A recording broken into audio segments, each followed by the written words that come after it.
La innovación tecnológica se pone al servicio del medio ambiente con un sistema de boyas inteligentes que vigila al detalle la calidad de las aguas en la bahía de Cádiz.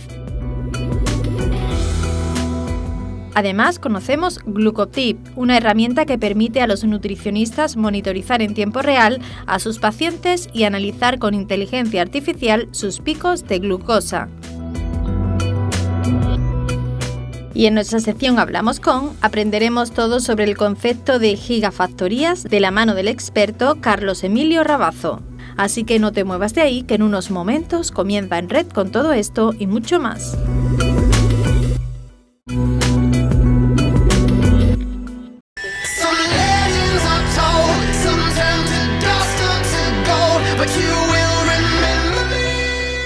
Córdoba es un referente mundial en el campo de los trasplantes de órganos y no podía ser otro el lugar en el que se aplicara de manera pionera la inteligencia artificial en este sector. Hoy en Red conocemos todo lo que aporta la tecnología de moda con un único objetivo: ayudar a salvar vidas. Y es que cuando la vida de una persona queda a merced de una decisión, toda ayuda es poca. Y en el caso de los trasplantes hepáticos, la IA ha venido a resolver un problema que afectaba a las listas de espera. ¿Cómo lo ha hecho? Con el llamado modelo GEMA. Es un sistema de apoyo a la decisión, como casi todo lo que hacemos en biomedicina, en el cual lo que tratamos es de ayudar al orden de los pacientes en lista de espera. Entonces, este modelo matemático trata de, basándose en una serie de variables de los pacientes, el darles una determinada puntuación para ordenarlos en esa lista de espera por el trasplante hepático. Surge a raíz de un problema que se dieron cuenta que las mujeres esperaban más tiempo que los hombres para recibir un trasplante de hígado. Permanecían más tiempo en lista y esto les exponía a tener mayor riesgo de mortalidad en espera de un donante adecuado. Una desigualdad de género en el acceso al trasplante debida a un aspecto mejorable en el modelo matemático utilizado hasta ahora. Nosotros utilizamos un modelo que se basa en parámetros de la analítica de sangre, una combinación matemática de estos parámetros, y uno de esos parámetros es la creatinina. Consideramos el ejemplo de dos pacientes, un hombre y una mujer, a los cuales el riñón les funciona pues igual, tienen la misma función renal. En el caso de los hombres, como tienen una mayor masa muscular, el valor de la creatinina, que es la variable que mide esa función renal, pues van a tener valores más altos. Esta variable, que se utiliza en el modelo MEL para priorizar a los pacientes, va a priorizar más a los hombres que a las mujeres, porque tienen esos valores más altos. Detectado el problema, ahí va la solución.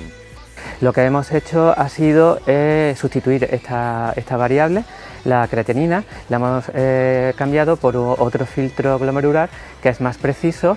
Encontramos ese parámetro, es un parámetro que se llama el filtrado glomerular del Royal Free. Lo hemos ya entrenado y validado en más de 15.000 pacientes en 3 países diferentes, España, Reino Unido y Australia, con 3 sistemas completamente diferentes de trasplante, tasas de donación diferentes. Y hemos comprobado que al entrenar el modelo con estos datos y sustituyendo la creatinina sérica por esta nueva variable, pues se consigue enmendar esta disparidad en el acceso al trasplante hepático. Un profesional que quisiese adquirir ese grado de competencia, de experiencia del modelo de inteligencia artificial, pues tendría que trabajar consecutivamente durante más de 300 años y aún así no llegaría a ese grado de perfeccionismo en las predicciones.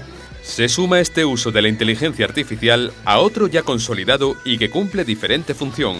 Nos remontamos al año 2009 para encontrar el germen del llamado modelo madre. Creamos un modelo en el cual pues emparejábamos los receptores que había en lista con los donantes que se ofertaban, ¿no? Tanto los receptores como los donantes tienen sus características, sus parámetros, ¿no? En total, si combináramos los de uno y los de otro, llegaríamos a combinar 400 parámetros, ¿no? Y sobre esos 400 parámetros o variables tenemos que tomar decisiones. Y esto teniendo en cuenta que no siempre el paciente más grave es el más adecuado para recibir un órgano concreto. Tú se lo puedes asignar al que está peor, que es el criterio primero que nosotros elegimos, pero que ocurre que a lo mejor el donante tiene un peso que no se adecua a ese receptor es de otro grupo sanguíneo. Y luego también ocurre el problema de los empates, ¿no? ¿Qué ocurre con dos receptores que tienen la misma gravedad en puntuación? Y esos empates o esas diferencias la inteligencia artificial las resuelve muy bien. Y es que el tiempo les ha dado la razón. La IA ayuda, y mucho, al trabajo de estos especialistas, pero no está preparada para asumir su papel. Obviamente un clínico con experiencia, con mucho conocimiento, pues normalmente tiene una capacidad de emparejar bien, por así decirlo, en torno al 82%. Los clínicos tenemos que asumir que en la toma de decisiones, sobre todo cuando son tan importantes como para definir si una persona necesita o no un trasplante o cuándo lo necesita, tenemos que apoyarnos en modelos de este tipo. La inteligencia artificial no tiene como objetivo sustituir a ningún médico, ningún facultativo ni a nadie. Siempre es servir de apoyo a la decisión. Entonces todo lo que sea tener un apoyo, pues pienso que bienvenido sea. Inteligencia artificial en la capital andaluza de los trasplantes para soluciones muy reales.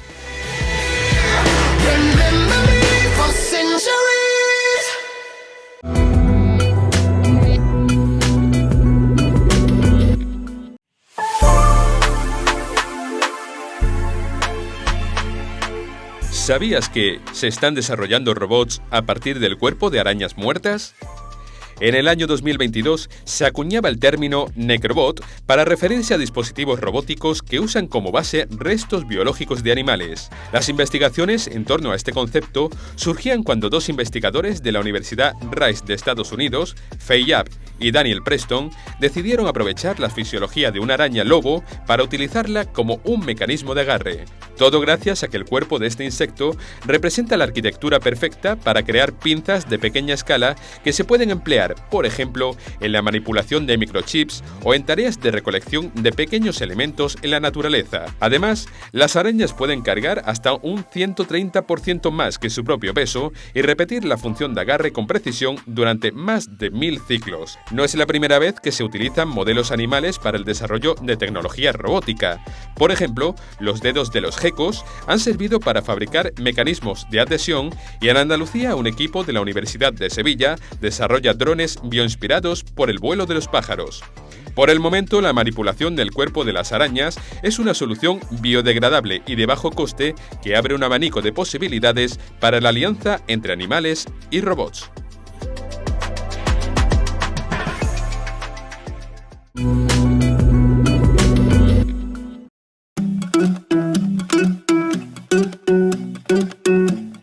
Profesionales del sector sanitario han desarrollado Glucotip, una innovadora herramienta para ayudar a los nutricionistas a monitorizar a sus pacientes en tiempo real. Mediante la inteligencia artificial pueden analizar los picos de glucosa en los usuarios para mejorar su salud metabólica.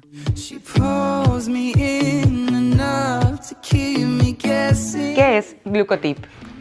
Glucotip es un sistema que te permite conocer cuáles son los alimentos dentro de lo que uno habitualmente consume que más te sube el azúcar, y una vez que los tienes identificados puedes hacer una recomendación nutricional para aplanar esos picos de glucosa y mejorar tu salud. ¿Y cómo lo hacéis? Pues lo hacemos colocando un sensor continuo de glucosa. Son sensores que te van midiendo cómo va modificándose tu azúcar, no en la sangre, pero sí debajo de la piel, que es parecido, y entonces a la vez, mientras estás con esos 14 o 15 días de monitorización de la glucosa, a la vez vamos viendo, uno va registrando lo que come. ¿Qué ocurre al cabo de ese tiempo? Que podemos cruzar los datos de lo que uno ha registrado que comía y de cómo oscilaba su glucosa, y podemos decir, pues mira, quizá te sientan mejor los garbanzos que las lentejas. ¿Y vosotros habéis desarrollado el software que analiza todo eso? Que registra y que cruza los datos y que lo analiza, efectivamente. ¿Por qué es importante que exista esta alternativa que se diferencia de todo lo que existe ahora mismo en el mercado? Ahora ya se dice que no hay que mirar las calorías, que lo que hay que mirar son los picos de glucosa. Si yo te digo, Tamara, tienes que vigilar tu peso, tú me dices, bueno, me compro una balanza y eso miro a ver cuánto peso. Si digo, Tamara, tienes que vigilar las calorías, tú me dices, pues bueno, me miro las etiquetas nutricionales y miro que tiene más calorías, menos calorías. Pues digo, Tamara, tienes que vigilar tus picos de azúcar. ¿Cómo lo haces? Hay muy pocas herramientas en el mercado para hacerlas y ninguna está diseñada para el nutricionista. Para el usuario es sencillo, es decir, él es monitorizado, el control lo lleva el nutricionista o el profesional, entonces, ¿es algo cómodo para los usuarios? Facilísimo. Hemos monitorizado, para quien piense que puede haber una brecha generacional o lo que sea, hemos monitorizado a pacientes de 80 años, de 82 años, hemos monitorizado a pacientes de 15 años, de 16. El método es sencillo, es cómodo. Una herramienta muy útil para los usuarios, ya que sin duda contribuye a mejorar su calidad de vida. Pero también es muy importante para los nutricionistas, ya que Glucotip les aporta información más específica sobre los pacientes. Pues Glucotip lo que hace es tener datos del paciente en tiempo real de cómo le afectan los alimentos. Para eso necesitamos dos cosas. Un extractor de datos que va a ser nuestro monitor continuo de glucosa, es decir, nosotros vamos a tener un monitor donde vamos a tener minuto a minuto cómo está esa glucosa y por otro lado, igual que hacemos nosotros en la consulta clásica, que es preguntarle qué es lo que come, porque yo para hacer una modificación tengo que saber lo que come, hemos diseñado desde Glucotip una aplicación apoyada en inteligencia artificial donde vamos identificando qué es lo que va comiendo el paciente en el momento justo que está también monitorizado. Sin este método, el plan nutricional que el nutricionista le traslada al paciente es, sin duda, mucho menos exacto. Eso simplemente hacemos una foto al alimento, con inteligencia artificial vamos identificando todos los ingredientes. Al final de ese proceso, que es la vida que tiene el sensor y es en los estudios donde nosotros lo hemos validado, al final obtenemos aproximadamente, dependiendo de la variabilidad que tenga el paciente en su dieta, pues 600, 700 registros y nosotros, mediante un algoritmo matemático apoyado también con inteligencia artificial, somos capaces de identificar cuál es tu mejor alimento. Es decir, no es que haya aquí alimentos buenos o malos, es decir, si yo habitualmente como 5 frutas, que son las frutas habituales, si yo tengo un problema de cualquier tipo, pues yo lo que puedo analizar, ¿cuál es tu mejor fruta? ¿Cómo de importante es aplicar la tecnología a la salud? Es básico y fundamental. Quiero decir, gracias a la tecnología nosotros podemos tener datos. Lo que teníamos antes de la tecnología era lo que te contaban o lo que ellos opinaban o lo que recordaban cuando tú le preguntabas. Ahora tú ves exactamente lo que hay. O sea que para nosotros la tecnología es básica, no solamente para el registro, sino luego para el análisis. Un análisis tan complejo que necesita inteligencia artificial, data mining, en fin, un montón de cosas que antes no lo podíamos hacer a mano, imposible.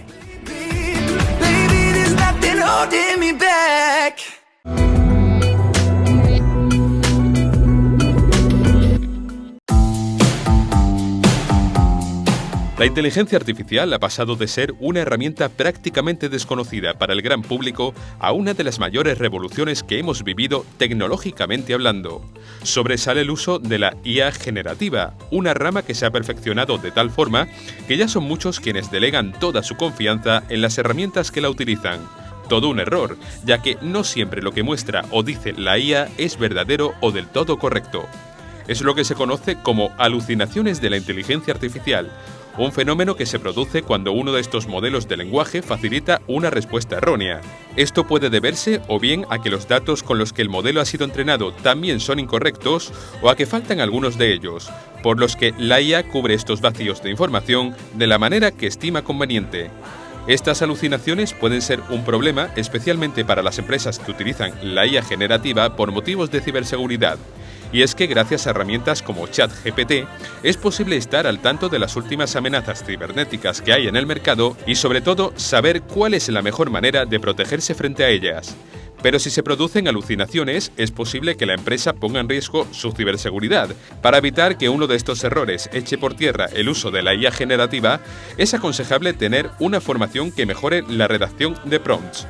Eliminar, si es posible, los datos falsos que han podido envenenar el entrenamiento de la IA e incorporar la propia alucinación al proceso de aprendizaje para que no se vuelva a repetir.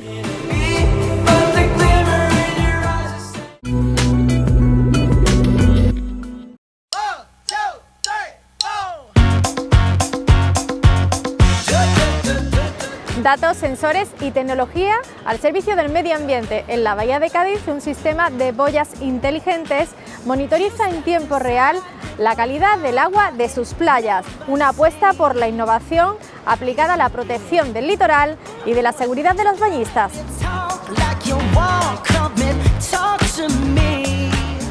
La vigilancia de la calidad del agua es clave para la salud pública y la protección del ecosistema marino. Hasta ahora, los controles se basaban en muestreos puntuales y análisis en laboratorio.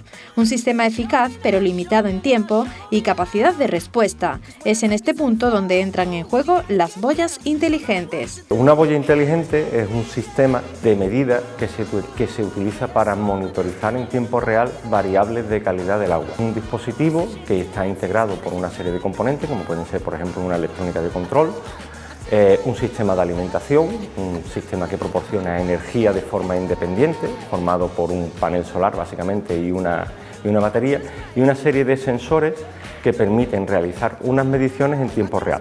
Estos dispositivos funcionan como auténticas estaciones oceanográficas conectadas. La principal ventaja que aportan las boyas inteligentes con respecto a los sistemas, digamos, tradicionales o convencionales, es que los sistemas convencionales se realiza un ensayo de laboratorio, digamos, tomando una muestra físicamente, con lo cual tenemos un retardo con respecto a la obtención del resultado que es imposible de eliminar con ese sistema. Con una boya inteligente podemos eliminar completamente este retardo y obtener una información directamente en tiempo real. Todo esto se traduce en la posibilidad de limitar el baño en determinadas aguas durante unas horas, en lugar de hacerlos por periodos completos, mientras espera los resultados de las muestras recogidas. Las playas es un claro ejemplo, ¿no? Por ejemplo, son los análisis que se realizan de E. coli y enterococos en calidad del agua en playas. Cuando yo tengo que realizar una serie de, digamos, mediciones periódicas, sobre todo en temporada de baño, cojo una muestra y a los 15 días obtengo un resultado. Ese resultado puede ser positivo o negativo. Si es positivo no pasa nada, pero si es negativo tengo un resultado 15 días después. A partir de ahí tenemos todo un procedimiento establecido que pues determina en un momento determinado el cierre de playa o algún tipo de medida concreto. Una tecnología que no solo protege el medio ambiente, sino que también refuerza la seguridad de los bañistas y la confianza en la calidad de las playas, especialmente en zonas con alta presión turística. Estas boyas marinas miden los parámetros físico-químicos como temperatura del agua, pH, turbidez y conductividad. Eso es lo físico-químico, y después hemos incorporado lo que son los sensores microbiológicos que miden parámetros y bacterias como son el enterococo y el E. coli. Para que nos hagamos una idea en concreto de ese tipo de parámetros, pues determinan si el agua es más salino o menos salino, si tiene más turbidez o menos turbidez. Ese tipo de variables pues nos pueden servir, por ejemplo, en un momento determinado para determinar la calidad del agua, si ha habido algún tipo de vertido que ha aportado material, sobre todo material orgánico externo. Unos dispositivos que concentran una gran cantidad de sensores que son los encargados de recoger en tiempo real el estado de las aguas. La tecnología para la medición es bastante, digamos, diversa, ¿no? En el caso de los parámetros físico-químicos pueden ser sensores electroquímicos o sensores ópticos. En el caso de los microbiológicos se utiliza una tecnología basada en nanotecnología, valga la redundancia. Y en el caso de los iones se utiliza una tecnología que se basa en voltamperimetría, es decir, análisis de voltaje e intensidad dentro del agua. Estos sensores recogen datos, los envían mediante sistemas de comunicación IoT y los integran en plataformas digitales donde se analizan y se interpretan casi al instante.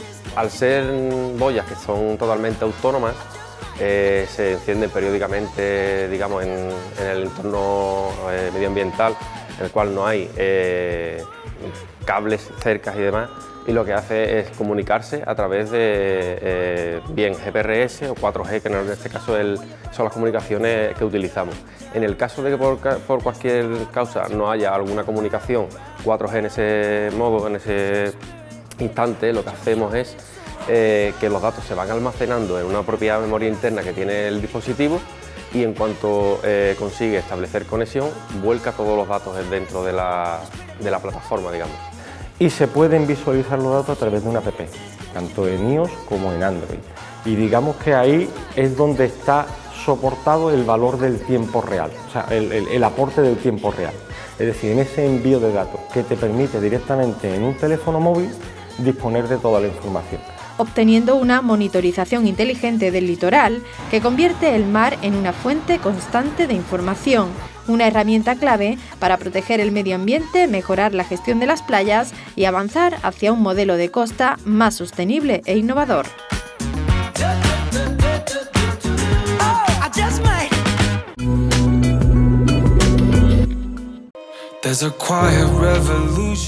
Los fondos europeos nos abren una oportunidad, España tiene que apostar porque debemos tener autonomía en capacidad de cómputo e en inteligencia artificial.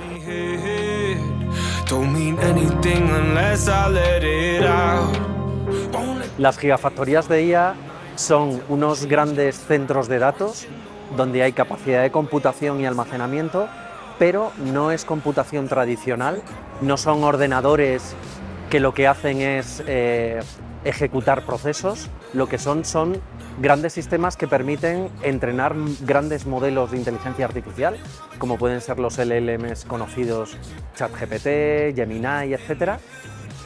Tienen la capacidad de ejecutar computación de alto rendimiento y además tienen la posibilidad de ejecutar esos modelos entrenados en lo que llamamos formato inferencia, es decir, una vez entrenados, tal y como los usamos en el día a día cada vez que accedemos, por ejemplo, a ChatGPT.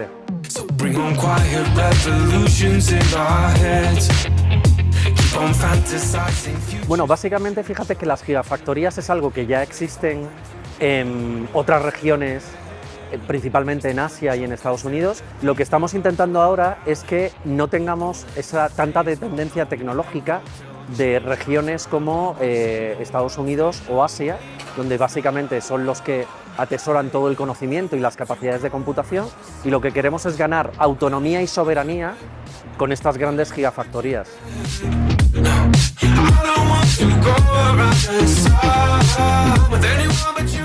Pues fíjate que nuestro país, dentro de todo lo que necesitas para montar estos sistemas, que básicamente es tener talento, es tener espacio, tener capacidades de computación, pues realmente las capacidades de computación es algo donde estamos todavía muy atrás y es donde tenemos que hacer la gran apuesta. Sin embargo, en talento estamos sobrados, es decir, hay mucho talento en España, pero la realidad es que necesitamos ayuda de los consorcios público-privados para que esto sea una realidad.